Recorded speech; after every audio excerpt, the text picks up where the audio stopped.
आर्या, जो एक अमीर बिजनेस फैमिली की बेटी है, 3 साल से अपने बॉडीगार्ड विराट को प्यार करती थी, लेकिन आज पहली बार उसने विराट को पूरी तरह नजरअंदाज कर दिया। बस एक ठंडा सा बैकव्यू देकर चली गई। विराट अचानक बेचैन हो गया, क्योंकि अब तक आर्या हर तरह से उसके पास आने की कोशिश करती थी। अपना एटीट्यूड छोड़कर हजारों तरीके अपनाकर उसे खुश करने की कोशिश करती रही थी। विराट को लगा कि ये भी शायद आर्या का नया ड्रामा है, पकड़ में लाने के लिए दूर हटो वाला गेम। लेकिन उसे क्या पता, इस बार आर्या सच में उसे छोड़ने का फैसला कर चुकी थी। कल रात आर्या ने गलती से विराट और अपने पापा की बात सुन ली और उसे पता चला कि विराट कोई साधारण बॉडीगार्ड नहीं, बल्कि नॉर्थ सिटी का प्रिंस है, और वो भी उसकी चालाक बहन सान्या पर फिदा है। विराट ने अपनी असली पहचान छुपाकर आर्या के पास 24 घंटे बॉडीगार्ड बनकर रहना इसलिए चुना था, क्योंकि उस तरह वो रोज रोज अपनी क्रश सान्या को देख सकता था। आर्या को याद आया जब विराट पहली बार बॉडीगार्ड बनने आया था, तो वो उसके स्मार्ट लुक से इतनी इंप्रेस हुई कि उसी दिन से उसने 3 साल लंबा पीछा शुरू कर दिया। वो रोज उसके करीब जाने के नए तरीके सोचती रही, लेकिन विराट ने कभी उसे गौर से देखा ही नहीं। पहले उसने सोचा शायद विराट का नेचर ही कोल्ड है, लेकिन एक दिन उसने देखा कि विराट के रूम में सान्या की फोटो हर जगह लगी थी और वो उन्हें देखकर एकदम प्यार भरी नजरें डाल रहा था। तभी आर्या समझ गई, कमी उसमें नहीं थी, विराट का दिल पहले से ही किसी और के नाम लिखा हुआ था। ये सब समझने के बाद उसी रात आर्या अपने पापा के पास गई और बोली कि वो सान्या की जगह जाकर जोजा परिवार के बड़े बेटे से शादी कर लेगी, जो कि बांझ था और जिसे कोई लड़की नहीं चाहती थी। बस उसने एक शर्त रखी, उसे 500 अरब 50,000 करोड़ की जरूरत थी। पापा तैयार तो नहीं थे, लेकिन अपनी प्यारी दूसरी बेटी सान्या को बचाने के लिए उन्होंने आर्या की बात मान ली। अब आर्या ने तय कर लिया कि वो विराट का रास्ता साफ कर देगी। वो जो चाहती है उसे मिल जाए। जैसे ही वो शादी करके जोजा परिवार में जाएगी, वो विराट को सान्या के साथ सेट करवा देगी। लेकिन अगले ही दिन की पार्टी में सान्या ने नाटक करके अपना पैर मोड़ा और सीधे विराट की बाहों में गिर गई। दोनों खुलकर फ्लर्ट करने लगे बिना किसी शर्म के। आर्या ने ये सब देखा और उसे लगा कि उसकी 3 साल की मेहनत शायद एक बड़ा मजाक थी। सान्या ने उसकी उदासी तुरंत पकड़ ली और अपने जहरीले दिमाग से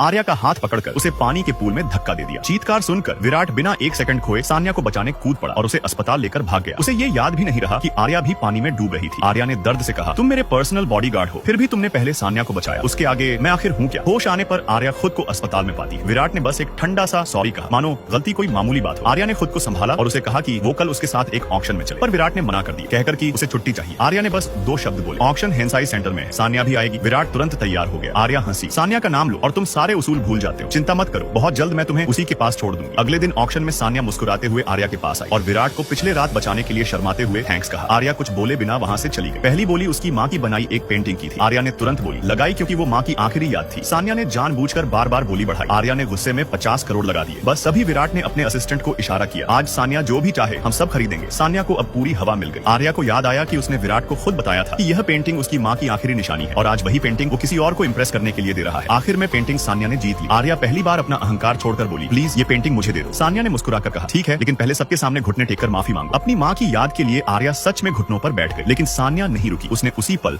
पेंटिंग को टुकड़ों में फाड़ दिया। अब आर्या से बर्दाश्त नहीं हुआ और उसने उसे एक जोरदार थप्पड़ मार दिया। विराट जो अभी तक चुप था अब उबल पड़ा। मामला वहीं खत्म नहीं हुआ।